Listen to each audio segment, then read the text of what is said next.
जय हिंद, नमस्कार साथियों। हमारा नाम है शिवेंद्र द्विवेदी और आप देख रहे हैं सीडीएम इंडिया का खास कार्यक्रम सुकून मिलेगा। दोस्तों, आप सभी को अंतर्राष्ट्रीय योग दिवस की अनंत शुभकामनाएं व बधाइयाँ।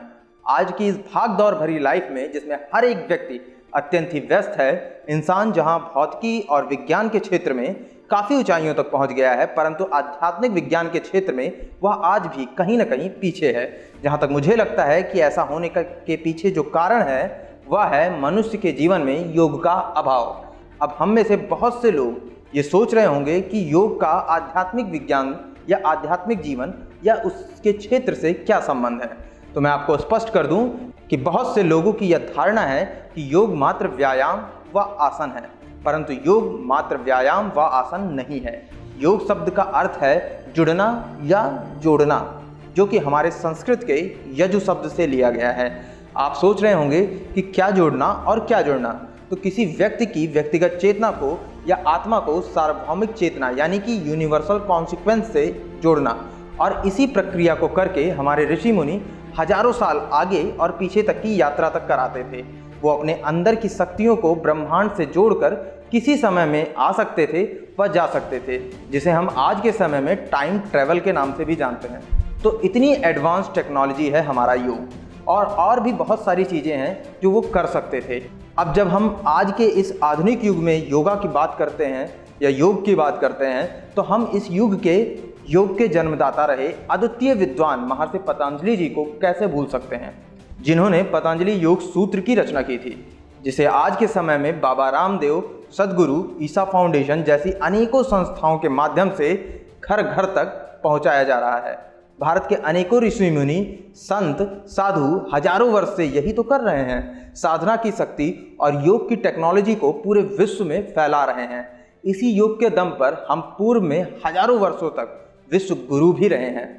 पूर्व में Thailand, Cambodia, Sri Lanka, Japan, China और पश्चिम में अफगानिस्तान, ईरान सभी देशों ने भारत की इस योग पद्धति को अपनाया था और अपनाया है भी।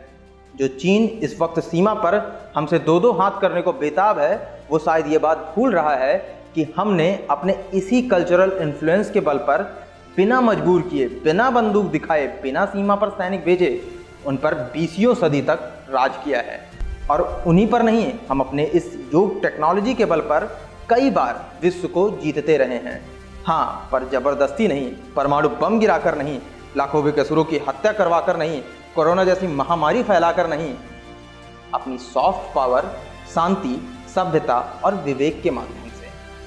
और इसीलिए हमको इंटरनेशनल डे ऑफ योगा यानी कि अंतर्राष्ट्रीय योग दिवस को भारत के शान के रूप में देखना चाहिए और इसे पूरे गर्व के साथ मनाना चाहिए।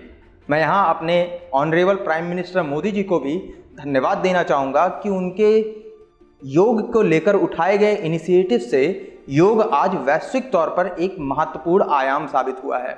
और यूएन ने भी 21 जून को अंतर्राष्ट्रीय योगा दिवस घोषित किया है। अब जरा आप सोच कर देखिए कि ये टेक्नोलॉजी हमें पूरे विश्व में योग गुरु बनवा सकती है, तो क्या इससे हम खुद अपने आप को खुद का लीडर नहीं बना सकते? तो आज ही से योग अपनाइए, योग कीजिए, स्वस्थ रहिए, क्योंकि योगा से ही होगा। इसी के साथ मैं आपसे विदा लेता हूँ। अपना ख्याल रखिएगा, तनाव से दूर रहिएगा, अच्छा सोचिएगा, अच्छा करिएगा। और अगर चैनल पर नए हैं तो चैनल को सब्सक्राइब करना ना भूलें, बेल आइकन को भी प्रेस कर दीजिएगा, जिससे कि आने वाली सभी वीडियोस की नोटिफिकेशन आप सभी को मिल सके। तब तक के लिए मैं चलता हूँ। जय हिंद, जय भारत।